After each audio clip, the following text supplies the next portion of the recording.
Harbor Freight recently announced the release of their Hercules 15-amp, 12-inch double bevel sliding compound miter saw, model number HE74.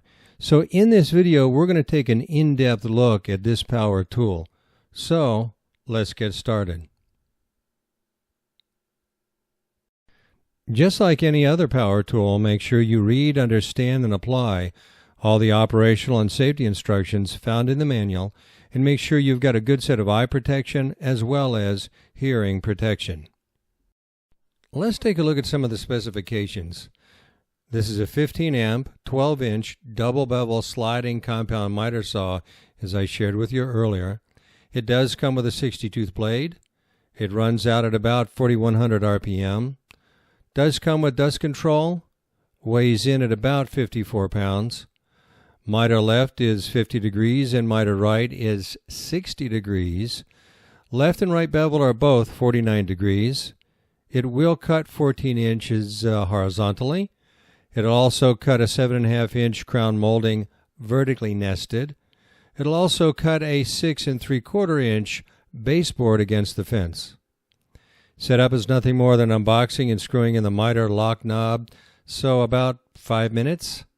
Warranty is 90 days, and it currently retails for $399.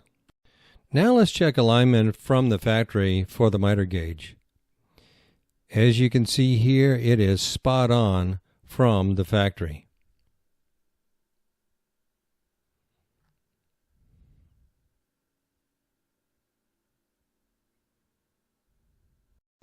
And bevel alignment from the factory is spot on as well.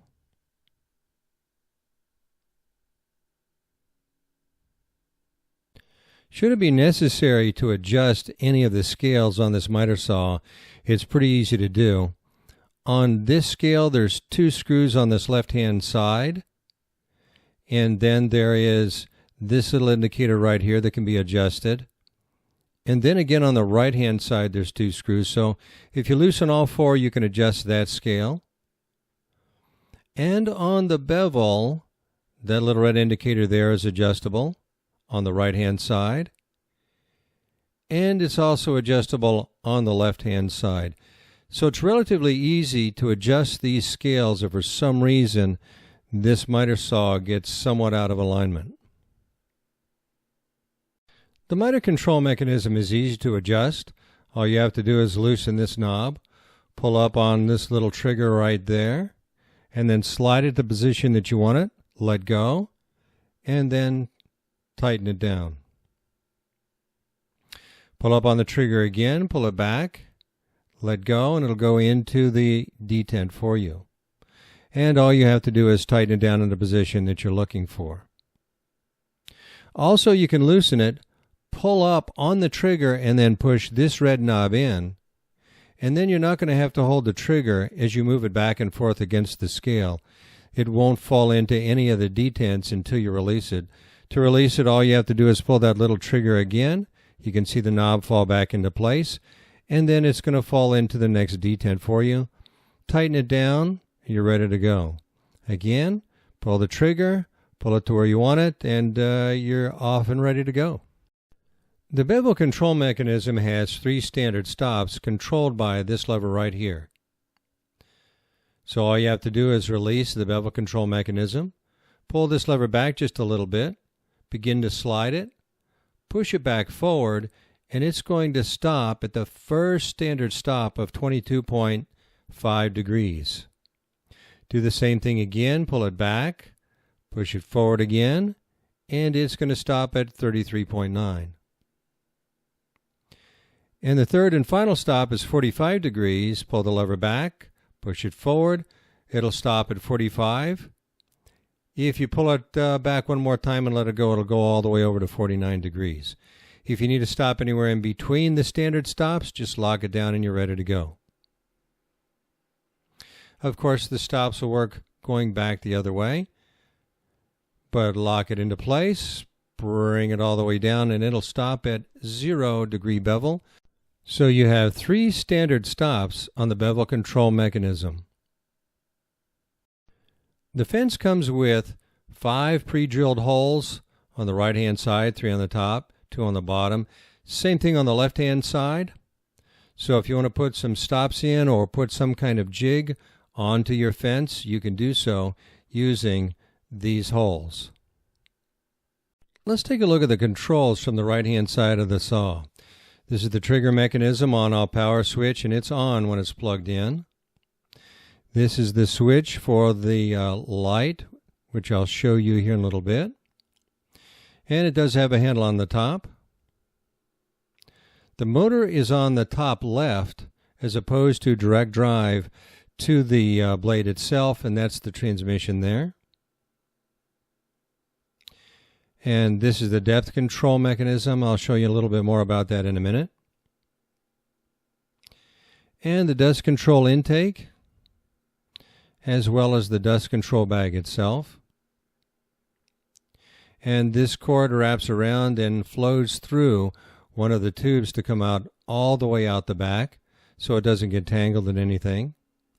And this knob locks the saw in place on the 2 support tubes. And we showed you that bevel stop mechanism earlier. And then that's the locking mechanism for the bevel control. It's made of metal as opposed to plastic. And then you have this little tool right here with a socket on one end and like a screwdriver on the other end. The fence control mechanism is adjustable on both sides.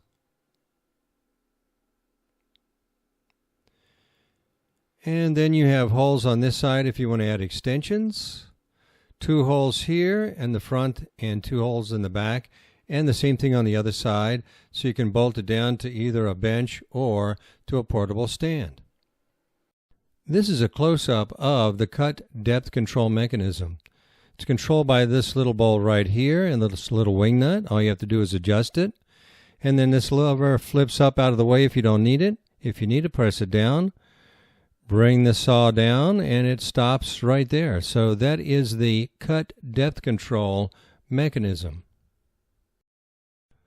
The left side of the saw has some important features as well.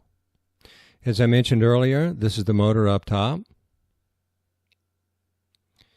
And then this is the mechanism that holds the saw down in place. So pull the pin out, lift up, and you're ready to work. Push it back down, push the pin back in, and it's locked in place for portability. You also have this little red lever that's a stop that'll keep it from going back all the way. So flip that out of the way and it'll go all the way back for whatever type of cut you want to do. It does come with a 60-tooth blade. And then it does have a clamp that you can use on either the left or right hand side of the saw. And then just like the other side, it does have a knob that allows you to move the fence back and forth. And then you've got 2 holes here, 2 holes in the back, just like the other side for mounting. And of course, 2 holes for the extensions, just like the other side. The Hercules comes with an LED precision blade guide system, just like you see here. I've got 4 bright studio lights on this, and it still shows up really well. So I imagine it would show up outside in bright daylight as well. So that is the precision blade guide system. Storage and transportation are always going to be a consideration, so we need to know the footprint of this Hercules. Front to back, it's 35 inches. Left to right, just shy of 27 inches.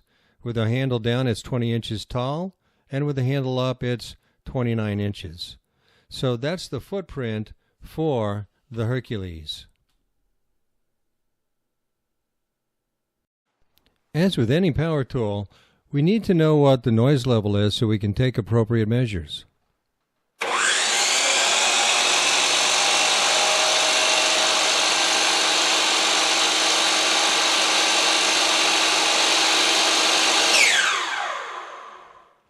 And as you can see, this model has a brake to stop it.